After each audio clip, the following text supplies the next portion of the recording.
I've always loved flea markets, those dusty corners of forgotten things. Every object seems to have its own history. I can spend hours walking around, picking through old trinkets and antiques, imagining the stories behind them. It was during one of those weekend trips to the market that I found it. The mirror. It was tucked away in the back of a booth, leaning against an old chest. The frame was ornate, tarnished gold with intricate carvings. The glass was slightly cloudy, like it had seen years of use, but something about it drew me in. It had this strange, almost magnetic pull, like it was waiting for me to find it. The seller didn't know much about it. He said it had been part of an estate sale. He picked it up a few weeks ago. He didn't seem particularly interested in the piece, which surprised me, given how unique it looked. I haggled with him for a bit. Eventually, I walked away with the mirror for a ridiculously low price.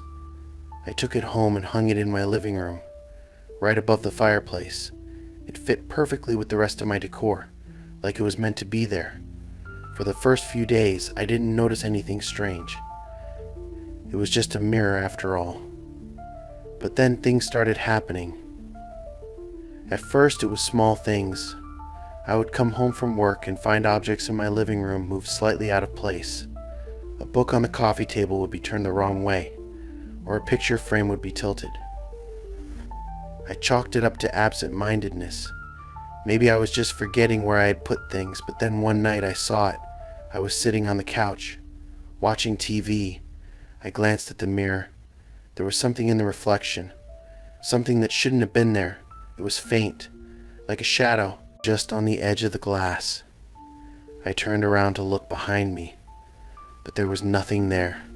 When I looked back at the mirror, the shadow was gone. I tried to tell myself it was a trick of the light, or maybe I was just tired. But after that, I couldn't shake the feeling that I was being watched. Every time I walked past the mirror, I would get this strange sensation, like there was someone standing right behind me. I would catch glimpses of movement in the reflection, but whenever I looked directly at it, the glass was empty. Things escalated quickly after that. One night, I woke up to the sound of something crashing in the living room. My heart was racing as I jumped out of bed. I ran to see what had happened. The room was a mess. Books were scattered across the floor. A lamp had been knocked over. The picture frames were all askew.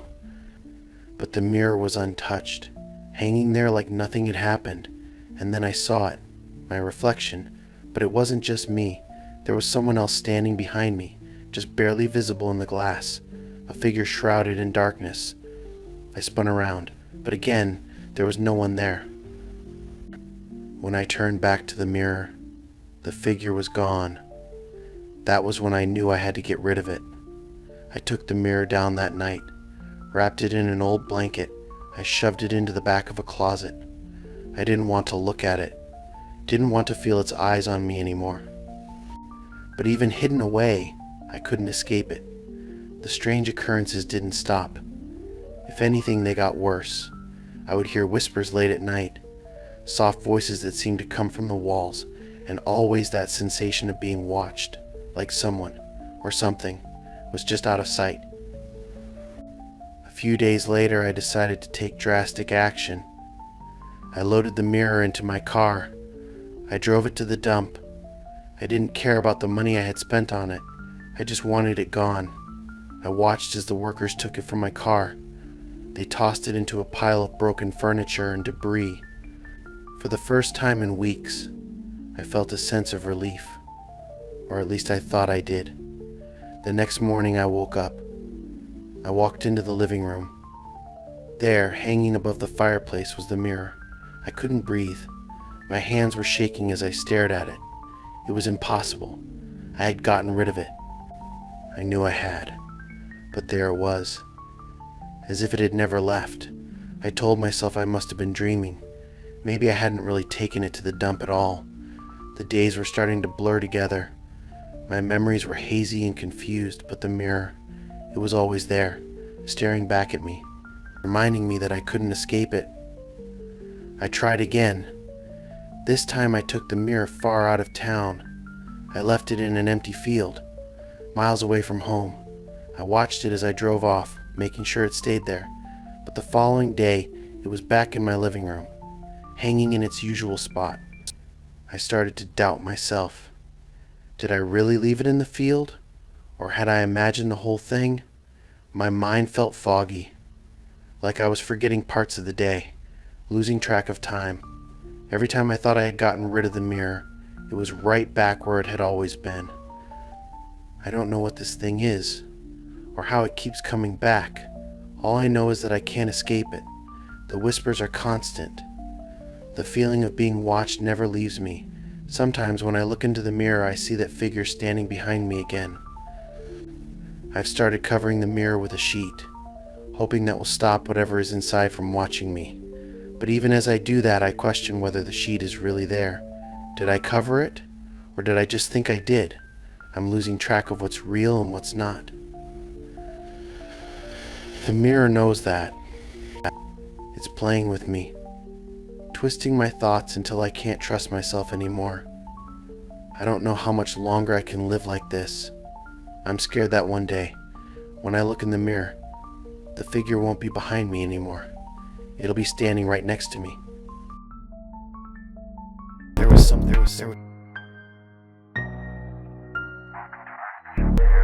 I was never much of a night owl, but that night was different. I had stayed late at a friend's place. We were catching up and losing track of time. By the time I finally left, it was well past midnight. The streets were nearly empty.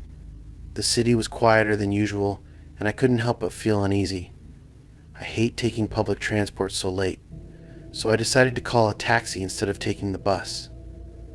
I figured it would be safer, quicker. It would get me home without any weird late-night encounters. The taxi showed up within a few minutes, faster than I expected. When I got inside, the driver barely glanced at me. He just nodded when I told him my address. Then we pulled away into the dark, empty streets. I don't know why, but something about the driver felt off. It wasn't anything obvious at first. He was quiet, staring straight ahead, barely acknowledging I was there. His face was hard to make out in the dim light of the car. What little I could see made me feel uneasy. His eyes seemed tired, almost hollow, like he hadn't slept in days. There was a weird tension in the air, like he was waiting for something. I told myself it was just the lateness of the hour messing with me, but as we drove on, I started noticing little things. The radio was on, but it wasn't playing music or talk shows, just low, constant static. The streetlights flickered as we passed. It was like the city itself was falling asleep. I tried to ignore it. I watched the dark buildings pass by. Then the driver spoke. His voice startled me. It was raspy, like he hadn't used it in a while. He asked if I believed in ghosts. The question caught me off guard. I didn't know how to answer, so I just shrugged and said I don't really know. I wasn't in the mood for small talk, and honestly I didn't want to engage. But he kept talking. His voice was low. It was almost like he was talking to himself. He said he had seen strange things working the night shift. People mostly, weird people. Strange passengers who got into his car at odd hours. They would vanish before the ride was over. He laughed a little as he said it, but it wasn't the kind of laugh that made me feel better. It was the kind of laugh you use when you're trying to convince yourself something isn't real. I tried to change the subject, but he kept going. He told me about one passenger in particular, a woman he picked up a few weeks ago, late at night. Just like this. She got into the car in a hurry, looking nervous, constantly glancing over her shoulder, like someone was following her. The driver said she kept asking him to take random turns. They wound through the city for almost an hour before she finally gave him an address. As he spoke, something in his voice shifted, like he was remembering something he didn't want to. He said when he finally arrived at her address, she was gone. He hadn't noticed when she left. 1 minute she was there, sitting in the back seat. The next, the seat was empty. I felt a cold shiver run down my spine as he spoke. I glanced at the rearview mirror. half expecting to see someone else sitting in the back seat, but no one was there. The driver didn't seem to notice my discomfort. He just kept talking. He said he had asked around about the woman, curious about what had happened to her. He eventually found out the woman he described had died years ago. He swore he had seen her, though, sitting in his car, just like I was now, real as day. I didn't know what to say. Part of me wanted to laugh it off as a creepy late-night story, but the way he told it, the way his voice wavered, like he was recalling something too real to be a joke, I couldn't shake the feeling something was wrong. We drove in silence for a while after that. The static on the radio grew louder. The lights outside flickered more frequently. I just wanted to get home. But the driver seemed to be taking his time, slowing down at every corner, like he was looking for something or someone. Eventually, we turned onto my street. I felt a small wave of relief. But just as we approached my building, the driver spoke again, his voice lower than before. He said, "There's something you should know about that woman. She was the last person I ever picked up on this street." I froze. My stomach dropped. For a second, I couldn't move. I looked at him, but his face was hidden in the shadows of the dashboard. I wanted to ask what he meant, but the words wouldn't come. The car stopped in front of my building. I fumbled for my wallet. My hands were shaking. I handed him the fare, but he didn't take it. He just stared at me. His eyes were almost glassy, like he wasn't really seeing me anymore. Then, without another word, he nodded toward the door. I scrambled out of the car, my heart racing. I slammed the door behind me. As the taxi pulled away, I glanced back one last time. That's when I saw it. The back seat, the same seat I had been sitting in moments ago. It was empty. But it wasn't just empty. It was different, dusty, like no one had sat there in years. The seatbelt was frayed. The fabric was torn and worn. It was like the back seat hadn't been used in decades. I stood there on the sidewalk for a long time after that. I stared after the car as it disappeared down the street. I couldn't shake the feeling something was wrong, something I couldn't explain. That taxi, that driver, they weren't normal. They couldn't have been.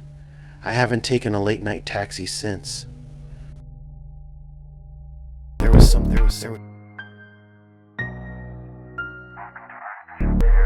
I've lived in the same apartment building for about 5 years now. It's nothing fancy, just one of those old buildings downtown that has seen better days. The rent is cheap. The location is decent. For the most part, it's quiet. Well, at least it used to be. About a month ago, I started hearing strange noises coming from the apartment next door. It had been vacant for a long time, at least since I moved in. So when I started hearing movement over there, no furniture, no boxes, nothing. At first, it was just the occasional thump or scrape, like someone was dragging something heavy across the floor. I didn't think much of it. I figured it was just the new tenant getting settled. But as the days went by, the noises became more frequent. At night especially, I would hear footsteps pacing back and forth, sometimes for hours. They were not just light steps either, heavy and deliberate. The steps echoed through the thin walls. One night it was worse than usual. The pacing was relentless. I couldn't sleep. I got out of bed and pressed my ear to the wall, hoping to hear what was going on. That's when I heard it, whispering. It was faint, muffled by the wall, but I could make out the low murmur of someone talking to themselves. It sent a chill down my spine. Something about it didn't sound right. The cadence of the voice was off, like they were struggling to speak. I tried to brush it off. I told myself it was none of my business. But the weird thing was I still hadn't seen this person. No one in the hallways, no one coming or going. It was like they never left the apartment. One evening I got home from work and found a note slipped under my door. It was handwritten. The letters were shaky and uneven. All it said was, "Please don't listen to me at night." There was no signature. No explanation. I felt a knot form in my stomach. The message was clear. But how did they know? I had never mentioned anything to anyone. I never told anyone I had been listening. I crumpled up the note and threw it away. I tried to shake the growing unease. But things didn't stop there. The pacing and the whispering continued night after night. Every time I passed by their door, I would feel this overwhelming sense of dread, like something terrible was waiting on the other side. But I never knocked. I didn't want to know. Then one night there was a knock at my door. It was late, well after midnight. The sound jolted me awake. For a second I just lay there staring at the ceiling. I hoped I had imagined it. But then it came again, louder this time. I got up. My heart was pounding in my chest. I wasn't expecting anyone, especially not at this hour. I opened the door just a crack. There, standing in the dim light of the hallway, was a man. He looked off. His clothes were rumpled. His skin had this strange pale sheen, like he hadn't been outside in years. But what unsettled me the most were his eyes. They were wide and unblinking. There was something in them. Confusion, maybe. Or fear. I couldn't tell. He just stood there for a moment, staring at me. Then he spoke. His voice was raspy, like he hadn't used it in a long time. He said, "Do you hear it too?" I didn't know how to respond. My throat felt dry. All I could manage was a nod. He blinked slowly. His expression was vacant, like he was trying to process what I had said. Then he whispered I thought I was alone. The words hung in the air between us, heavy and cold. Before I could ask him anything, he turned and started walking back toward his apartment. His movements were slow, stiff, like he wasn't used to walking anymore. I watched as he reached his door, but instead of opening it, he just stood there, staring at it. I don't know how long I stood there watching, but eventually I closed my door and locked it. My hands were shaking. That was the last time I saw him. The next morning, I decided to ask the landlord about the guy next door. Maybe he could explain the strange behavior, give me some insight into who this person was. When I brought it up, the landlord gave me a confused look. "There's no one living there," he said. "That apartment has been empty for years." I told him about the noises, the pacing, the note, and the man I had seen just the night before. The landlord just shook his head. He told me I must have imagined it. But I know what I heard. I know what I heard. I know what I saw. I went back to my apartment later that day. My mind was racing. I was trying to make sense of it all. When I passed by the door next to mine, I stopped. I don't know why, but I reached out and knocked. There was no answer. Of course. But as I turned to walk away, I heard it again. Faint and muffled whispering, just on the other side of the door. Only this time it was clearer. It wasn't just a random murmur. It was my name. That was the final straw for me. I can't stay here anymore. Not after that. I've been trying to find a new place to live. But with the rent market the way it is, it's been tough. I still hear the noises every night. The whispering is getting louder. I do my best to ignore it now, but the feeling of dread is almost constant, like something terrible is just around the corner. I just hope I can get out of here before it's too late.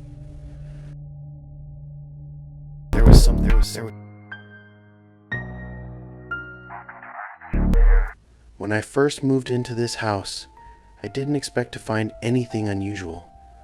It's an older place built in the 1920s, but well kept despite its age. The seller was an older man who said the house had belonged to his family for generations. He didn't mention any strange history and I didn't ask. It was just a good deal in a quiet neighborhood. The first couple of weeks were fine. I spent my time unpacking and getting used to the creaks and groans of an old house settling at night. It wasn't until I started going through the attic that things got weird. I was up there trying to make some room for storage. The attic was mostly empty except for a few old boxes left behind by the previous owners. I wasn't too interested in other people's junk, but one box in particular caught my attention. It was a small wooden chest tucked into the far corner behind a stack of dusty books. Inside the chest was a collection of random items, some old coins and a few yellowed photographs, and at the very bottom there was a leather-bound journal. It looked ancient, like it could crumble to dust in my hands at any moment. I immediately got one of those bad feelings and remembered every horror movie I had ever seen. But I was too curious, and this is real life, so what could happen? I took it downstairs to read. That was my first mistake. The journal belonged to someone named Thomas. From the entries, it seemed like he had lived in the house sometime in the 1950s. The first few pages were fairly normal. He talked about daily life, work, his family, but then things started to shift. The entries became darker and more frantic. Thomas wrote about hearing noises at night, scratching in the walls, footsteps in the attic. He thought it was rats at first, but he could never find any signs of them. Then he started hearing whispers, not the kind you hear through walls or from a neighbor's conversation. These whispers were right next to him. In the dead of night, they would wake him up, but whenever he turned on the light, no one was there. I should have stopped reading, but I didn't. I kept going even as the entries got stranger.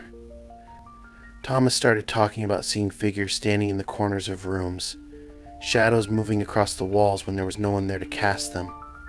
His writing became more erratic, scribbled across the pages as if he was in a hurry, like he needed to get everything out before it was too late. Then one of the entries hit me harder than I expected. It said, "I found this journal in the attic, just like you did. If you're reading this now, it's already started for you." That line stuck with me. It unsettled me more than I wanted to admit. I put the journal away after that and told myself it was just an old book written by someone who had gone a little crazy. Maybe the isolation of living alone in an old house got to him. But I couldn't shake the feeling that something was wrong, and I started questioning everything. Every creak. Every sound the house made felt more sinister than before. A few nights later I started hearing noises. At first it was just faint.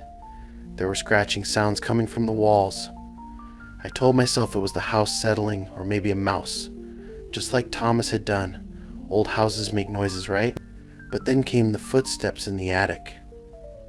At 3 in the morning, I was frozen in bed staring up at the ceiling.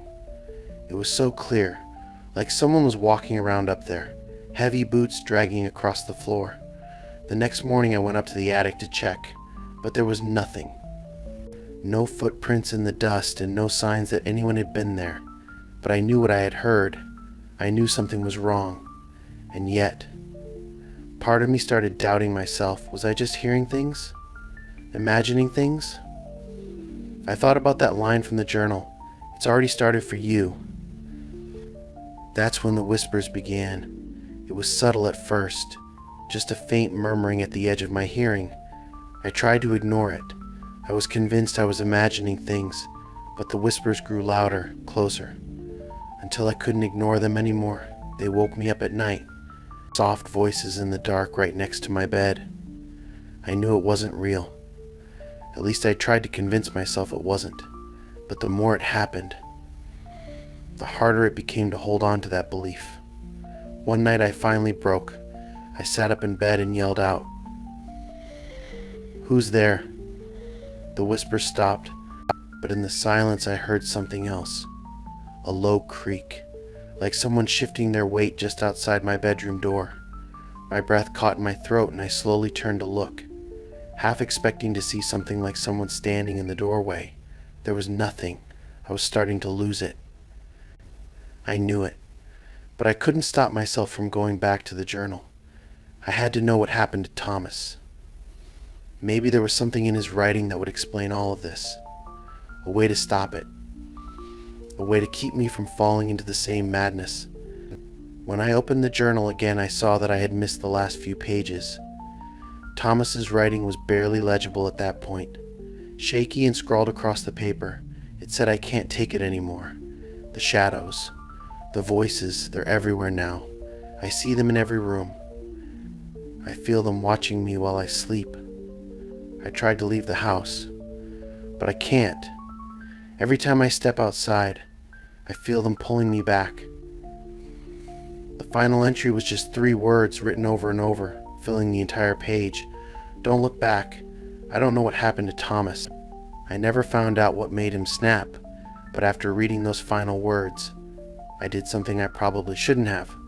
I looked back, and now, no matter where I go, I feel like someone is following me. The whispers haven't stopped.